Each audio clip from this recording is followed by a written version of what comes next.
Hello दोस्तों, कैसे हो आप सभी। उम्मीद करूंगी कि आप अच्छे होंगे और स्वस्थ होंगे।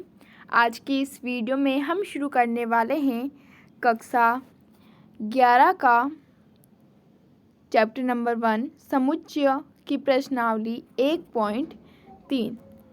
तो दोस्तों वीडियो पर बने रहिए और सबसे पहले वीडियो को लाइक, शेयर और सब्सक्राइब जरूर से कर लेना ताकि मेरे जो भी वीडियो है वो आप तक सबसे पहले पहुँच पाए।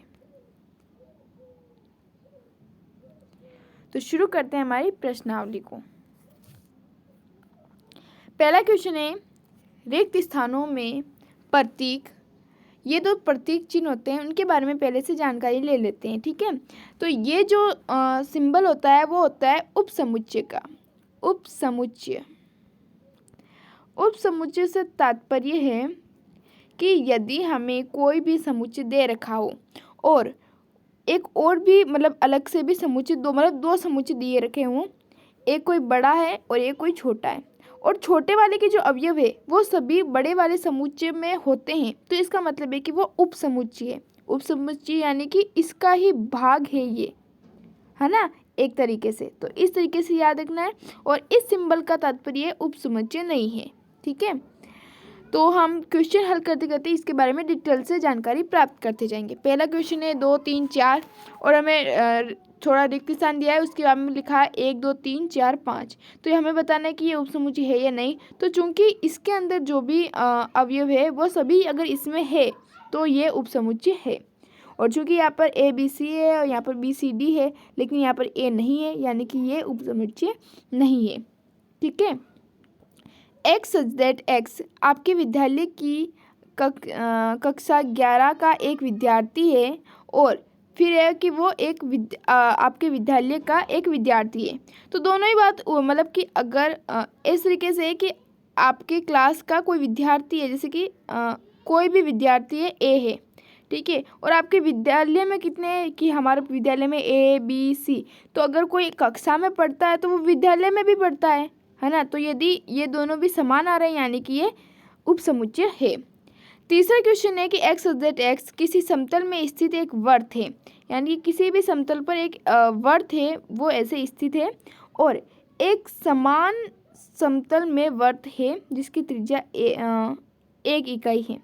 तो अगर देखा जाए तो चाहे इस वर्त को देखो चाहे इस वर्त को देखो, बात तो समान है, लेकिन चूंकि ये इसके अंदर शामिल नहीं है बल्कि ये इसके अंदर शामिल है ना, जो छोटा वाला है वो बड़े वाले में शामिल है, तो एक तरीके से ये ऐसा नहीं होगा। ठीक है, यानी कि ये उपसमुच्चय नहीं है। अगर ये पहली वाली जो बात है ये इस तरफ लिखी होती और ये बात इस तरफ लिखी हुई होती तो हम ये चिन्ह लगा सकते थे, मतलब ये चिन्ह लगा सकते थे, लेकिन अगर नहीं है तो हम ऐसे करेंगे। ठीक है, फिर उसके बाद में है कि किसी समतल में स्थित एक त्रिभुज है। अब ये ऐसा कोई त्रिभुज है समतल में स्थित, और किसी समतल में स्थित एक आयत है, तो दोनों में क्या डिफरेंस है, पूरा ही डिफरेंस है। एक त्रिभुज है दूसरा आयत है ना, तो ये बिल्कुल भी नहीं है। ठीक है, उसके बाद में किसी समतल में स्थित एक समबाहु त्रिभुज है जिसकी दो भुजाएं समान हैं, और किस समतल में स्थित एक त्रिभुज। तो अगर देखा जाए तो समबाहु त्रिभुज एक त्रिभुज का ही हिस्सा है, इसलिए इसके अंदर हम ये कर सकते हैं। ठीक है, किसी समतल में स्थित ये हो गया। उसके बाद में एक सम प्राकृत संख्या क्या होती है, प्राकृत संख्या होती है 1 से शुरू होती है और अनंत तक, लेकिन हमें सम बोला है इसलिए 2, 4 डॉट करते हैं अनंत तक। तो क्या ये पूर्णांक में भी शामिल होता है? हाँ, मतलब सभी जो संख्या है वो पूर्णांक में तो शामिल होती है, ऐसे 0 से माइनस की तरफ और प्लस की तरफ। तो अगर हमें प्लस भी ले रहे हैं तो वो पूर्णांक में तो आ ही रही है, यानी कि इसके अंदर भी ये चिन्ह लगेगा। तो ये सभी उपसमुच्चय है। तो पहला भी उपसमुच्चय है, दूसरा नहीं था, है ना, तीसरा है, चौथा नहीं है, पांचवा भी नहीं है, छठा है, सातवां भी है, और इस तरीके से हमारा आंसर खत्म हो जाते हैं। ठीक है, अब होता है सेकंड क्वेश्चन, जांच कीजिए कि निम्नलिखित कथन सत्य है अथवा असत्य है। क्या इसके सभी अवयव इसके अंदर है? नहीं है, तो ये असमुच्चय नहीं है, यानी कि ये बात सत्य है। ठीक है, तो इस तरीके से बाकी के भी हम देख लेते हैं। दूसरा जो है वो सत्य है, क्योंकि इसके अंदर जो ए ई है वो अंग्रेजी वर्णमाला का एक स्वर है, क्योंकि अंग्रेजी वर्णमाला के जो स्वर है वो होते हैं ए ई आई ओ यू। तो ये जो है ए और ई ये इसमें तो शामिल है ही, है ना। इसके बाद में है 1 2 3, यहाँ पर 3 4 5, तो ये बात असत्य है। ठीक है, ये ए इसके अंदर शामिल है, हाँ तो ये सत्य है। और ये ए बिलोंग्स टू है ए बी सी के, तो अगर देखा जाए तो ये बात भी सच है। ठीक है, सत्य है। तो हमने देख लिया है ये सत्य है, सभी सत्य है। ठीक है, लेकिन यहाँ पर बोला है कि असत्य, ये जो ए था मतलब हमें दिया था मंजिला ब्रैकेट में ए, तो जो मंजिला ब्रैकेट में जो ए है वो इसके साथ बिलोंग्स टू नहीं करता है। ठीक है, ये बात ध्यान रखनी है। अगर हमें मंजिला ब्रैकेट में ए दिया हुआ है तो वो इससे बिलोंग कर सकता है, लेकिन ये सीधा इससे बिलोंग नहीं कर सकता। अब है मान लीजिए कि ए है 1 2 और ये हमें 3 4 मंजिले ब्रैकेट में, फिर बड़ा मंजिले ब्रैकेट में 5 करके सभी पैक है। निम्नलिखित में से कौन सा कथन असत्य है? तो यहाँ पर बहुत सारे ऑप्शन दिए हुए हैं और सभी के आंसर ऐसे नीचे लिखे हुए हैं। ठीक है, आप देख सकते हैं कि कौन सा असत्य है, कौन सा सत्य है। जैसे हमने ऊपर किया था सेम टू सेम वैसे ही वैसे है। ठीक है, बिल्कुल सेम है, कोई भी चेंज नहीं है। निम्नलिखित समुच्चय में चौथा क्वेश्चन है, निम्नलिखित सभी उप समुच्चय लिखिए। तो ए का जो उप समुच्चय होता है वो होता है फाई और खुद ए।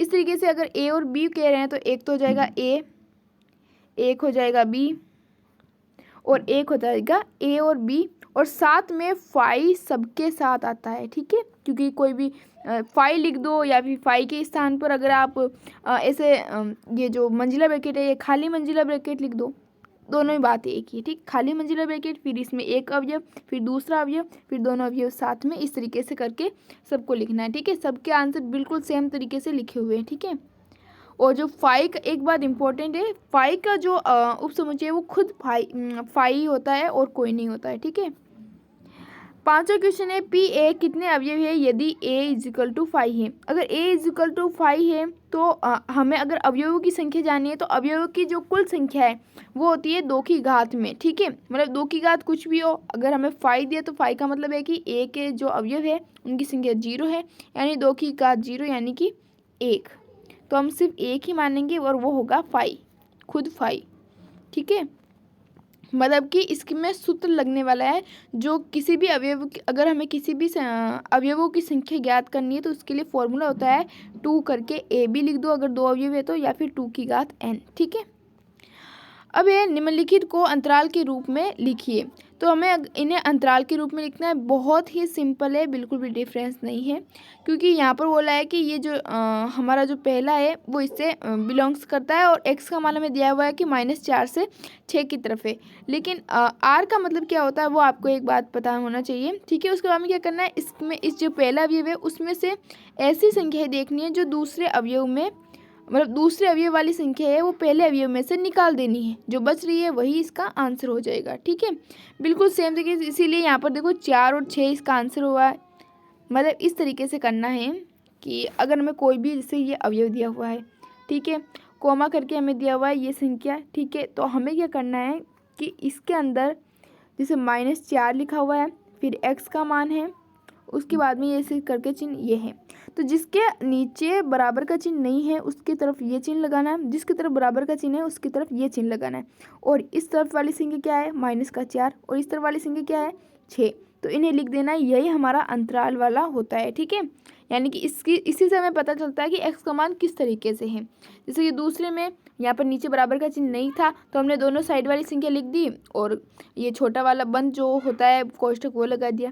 इस तरीके से बाकी सब करने, उम्मीद करूँगी कि आपको आसानी से समझ में आ गया होगा। ठीक है, अगर समझ में ना आए तो दोबारा कमेंट कर देना, मैं आपको अलग से इसके ऊपर टॉपिक पर हम विचार करेंगे और समझेंगे। ठीक है, सातवां क्वेश्चन है निम्नलिखित अंतरालों को समुच्चय निर्माण के रूप में लिखिए। बहुत ही आसान है।